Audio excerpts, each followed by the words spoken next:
Hi, I'm Mike Morales. You're watching Sipping Off the Cuff on TequilaAficionado.com and Tequila Aficionado Media. I am here in San Antonio. That gentleman over there is...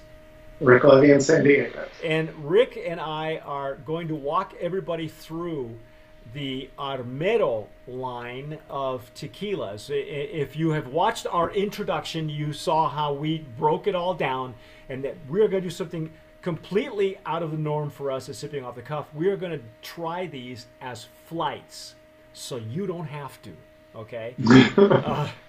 We're going to start off. This is the root of most all of their tequilas, is this Blanco. The root of all Armero. The root of all Armeros. What they call the classic Blanco. The classic and it Blanco. is in the gray and camouflage bottle. Right. And if you were with us during the introduction, you saw how we broke down the packaging and the colors and some of the marketing as well. So, and so this line comes out of La Confradia, right, nom 1137. Everybody's favorite. You know, it's one of our favorites here at Tequila Aficionado, and it's a truly a standard. You know, where tequila distillers and maquiladoras are concerned. Lots of great winners come out of that tequila distillery. We just had a real stellar one not too long ago, Dos Almas, coming out of there, although it was a whole different animal compared to what we're getting tonight. Check that out. So the agaves are 7 to 8 years old, and they're grown without chemicals and pesticides. So this is not an organic certified tequila, but you know, there's a chance the agaves, you know, could possibly have been. They hail from the same neighborhood. Yeah, you know, and so you know, these are going to be lowlands agaves in Tequila Valley.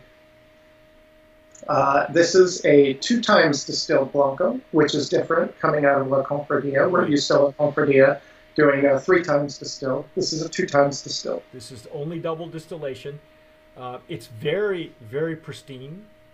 I don't know if you, my lighting isn't the greatest here, but you know, you can kind of see it. Rick is using the Glencairn. I am using the Riedel glass tonight.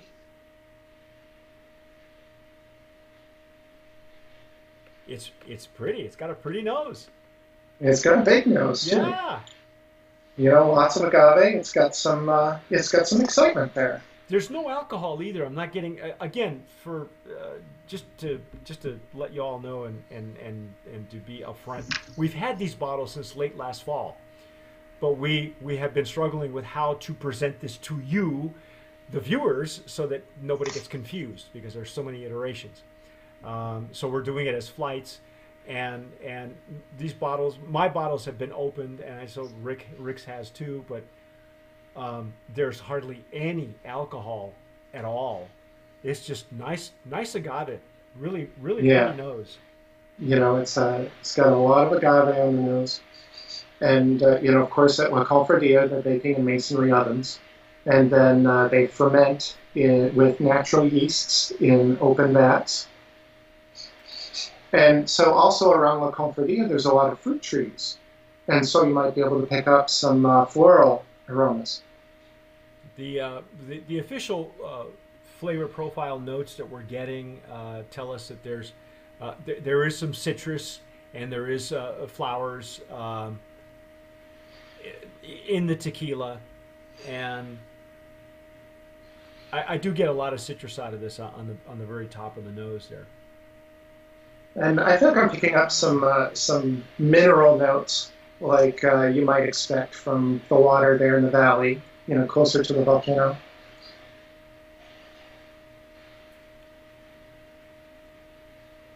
I'm gonna jump in. I think this is. Mm-hmm. It does smell like a La Cofradia tequila. It does.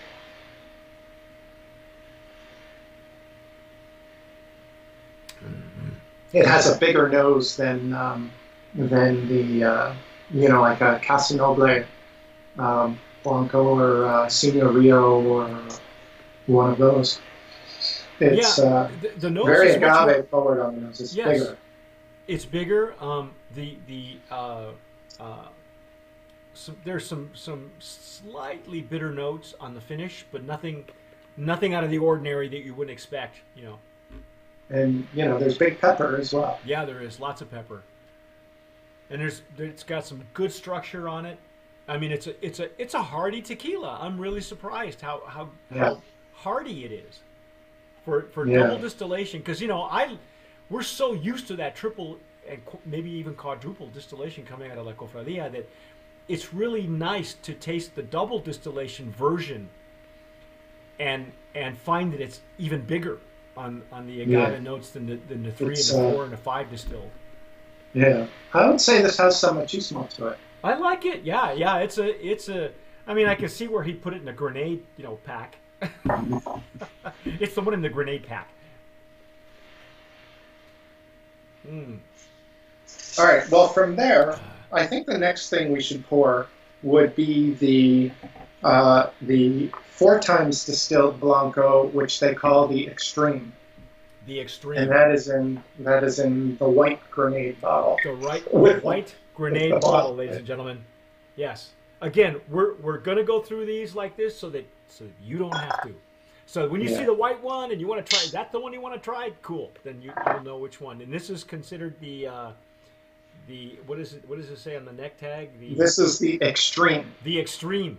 Now because 4 times distilled is 4 times. Okay. Yeah. The last 4 quadruple distilled tequila that I've had from La Cofradia was what was the name of it? It was there's a guy in Florida that actually owns it, and I thought it was, when I first tasted it, and this was years ago, I thought there was no way that it was going to taste as good, and I was really surprised that the 4 times distilled, the quadruple distillation, really held up. Yeah. So I'm always skeptical. It's like usually 2 times distilled is good enough for me. Yeah. But at La Confradia, they typically do a 3 times distilled, and it's usually fantastic. Yes. And so from La Confradia, I have no problem with extra distillations because I have confidence in their process. Exactly. I think. So, Alex, but a 4 times distilled. Let's see how that holds up. Well, Alex and I have discussed it before. A lot of people were saying when they first came out with their stating that they were triple distilled and quadruple distilled, that everybody kept denying it, that it was impossible, that the only time they ever do a triple distillation is when they mess up the first 2. Yeah. And so there was. But honestly, I think they perfected it, and I think they perfected it to the point where they really, really put out some great brands out there that were like triple, quadruple distilled. I want to say it was El Grado, but I don't think it was El Grado. There was another one that I've had, and it may still be in existence, but it was a 4 times distilled that I thought was excellent. Yeah. So, for a 4 times distilled, this still has a lot of agave notes. Yeah, it's toned down a little bit, just a notch. Yeah. Not a hair, but a notch. It's a definite. If I were to compare the 2 right now, just in nose, the first one, the gray version, has a much more agave punch to it in the nose. This one's a bit toned down. Yeah, it doesn't have the same. It doesn't have that machismo to it that the classic did. I'm also not getting as much of the mineral notes on the nose that I thought I was getting from the classic. It's really just a, has a elegant, well-structured agave nose to it. And, I can probably pick up some more delicate citrus notes in this as well. Yeah, there's a little bit more delicacy in this one. It's a bit more refined. Let's put it that way. Yeah. Okay, well, let's see what it tastes like. Let's see what the difference is here.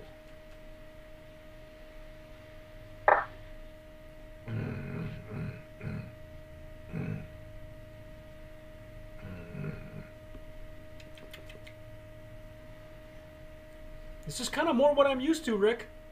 Yeah, yeah. And if I was tasting this blind, I would never guess it was a 4 times distilled. No. Because it's still, it has a lot of flavor to it. I'm telling you, it's really more focused on the agave and the pepper. Yeah, for me, I think the other one had, maybe there was a larger palate that was there, and this seems to really be more focused on the agave and pepper.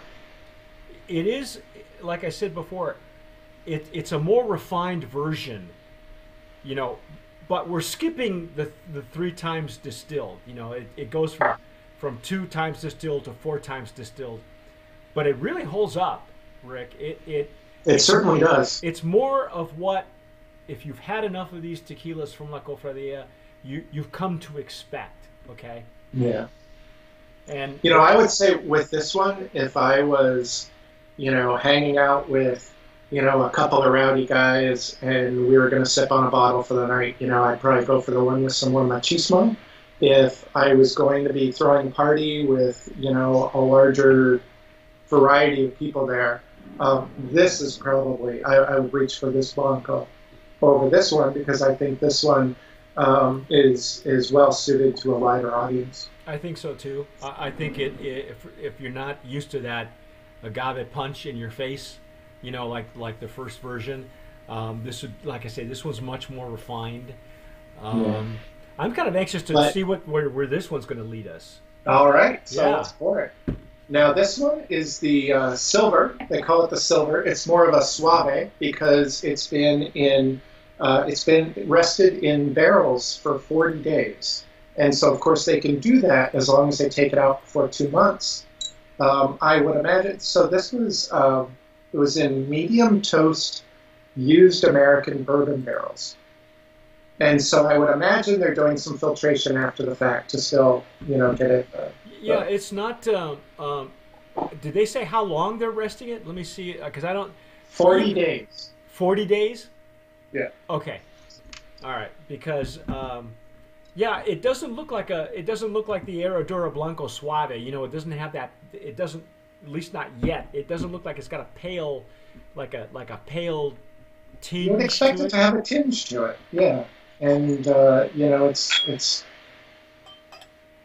very clear. Yeah, there's a lot of information in the POS that was missing, little details that are probably more important to you and me, and maybe a few other ones who follow La Cofradia. And also, there was their advertising, their POS and marketing. A lot of it was lost in translation. So, wow. Now this is way more tame. Way more tame. Yeah, but for me, this harkens back to the classic. I don't think it's as refined, maybe, as the keep forgetting the names. The extreme, the 4 times distilled. Right. But for this, I'm getting some warmer notes. It makes sense that it was in a barrel for a little bit. Yeah, you have softened the edges. Again, we talked about how that first iteration, the one in the gray bottle, I'll just point out the colors. The one in the gray bottle is really, very agave forward, and this one was just enough to round off the edges, at least on the nose. Yeah. But yeah, the nose is very similar to the first iteration, the one in the gray bottle. Yeah, but more rounded.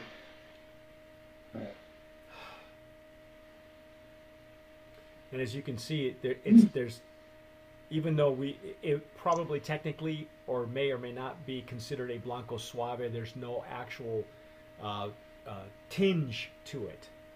So we're not sure if they are filtrating stuff out of it, but this is really nice. I like what the barrel's doing. Oh my gosh! Wow! It's warming it up. It's I'm really getting more baked agave notes. Yes, it is softer. It's a much softer tequila on the palate. It's got even the nose is rather soft. It's softened, on the nose. It doesn't. The attack isn't so aggressive, and I'm using again a Riedel glass. Yeah.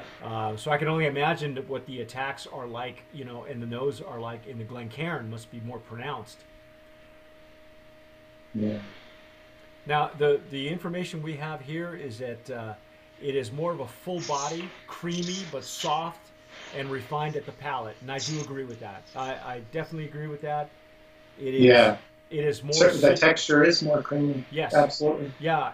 There's a little bit more structure in it. You know, it's more of a softer structure. It's not the in your face kind of thing. Mm. It almost coats your palate, Rick. Yeah. Yeah. It almost coats because of that creaminess. Yeah. Yeah. But you know, it's not. It's not thick, you know. It's not sticking to the palate, but No, you know, no. it feels full in the mouth. Yes. In terms of the texture. Yeah. It's got great mouthfeel. Let's put it that way. Absolutely. And like I say, it's got great legs and tears. Geez, Rick, you know, this is really. Are we splitting hairs, or are we really? Because this, to me, is your sipping Blanco. Yeah, I think of the three, this would probably be my go-to. Yeah, I really well, you know, and I like that 4 times distilled too. I think that the 4 times distilled, the extreme, and this one are major improvements over the more aggressive Blanco in the gray bottle. That's not to say that the Blanco in the gray is bad. It's just, you know, just be aware that it's much more aggressive. I would say that this is the one that you're mixing with, unless you're interested in kind of like that big punch. Right. You know, this will be the one that where the agave will stay present in your mixed drinks. With these are more, you know, these are more refined. They're more enjoyable as sipping tequilas. Now here's the $64,000 question, Rick, for both you and me. While we're not going to nominate the tequila for the packaging, because it is a confusing message that they're trying to send, which of these iterations would we nominate for Brand of Promise if in fact we would do that? Would you nominate any of these iterations as a Brand of Promise? In terms of, I think what's going on with the production process, with the with the actual juice, the juice is very respectable. Oh yeah, I agree. You know, depending upon what kind of profile you're looking for, the juice is great, and I would probably nominate this one, the exclusive, myself. I'll put that one forward. Okay. This would be the silver. This would be the silver. Okay. And I'll be honest with you, and the reason I'm going to go this route, because the gray is the basis of most all of these other iterations that we're going to get to, these other flights that we're going to do, and the fact that we've had already a much higher ABV version of maybe that Blanco with another brand, I'm going to nominate. I would like to nominate the 4 times distilled and this one together. I think these two are really good representations of the root tequila. All right, and if you're looking for something a little bit more aggressive, then we can point you in that direction. But as far as this particular line, I agree with Rick. I think this is the sipping version, and this is the probably the more versatile maybe of the two. You could probably mix this, and even though this is a 4 times distilled, it really holds up. And you could also sip it. There is. I didn't know that we could do this, Rick. I didn't know that. This one will stand up in cocktails. In cocktails that have stronger flavors to it. Yes. If you were to do some lighter, more elegant mixology, this one will be great. Well, there's our take. I did not know that we could do this with La Cofradia, but stick around, okay? Because we're going to go to do another flight of Armero tequila. You saw what we've done already. If you've been with us on the introduction, you know how we're going to do this. The classic will stick around, yes, but we will introduce you to its next 2 children. Yeah, the next two relatives. Trust me, you'll have a flow chart. You'll be able to do the flow chart. In the meantime, I'm Mike Morales here in San Antonio. Rick Levy in San Diego. You've been watching Sipping Off the Cuff, and we've been tasting and dissecting Armero here on our YouTube channel, on tequilaaficionado.com, Tequila Aficionado Media. Don't forget to subscribe. If you're watching us on YouTube, press the red button. You'll be happy. You won't miss a thing. And like we say here at Tequila Aficionado, tomar sabiamente. Sip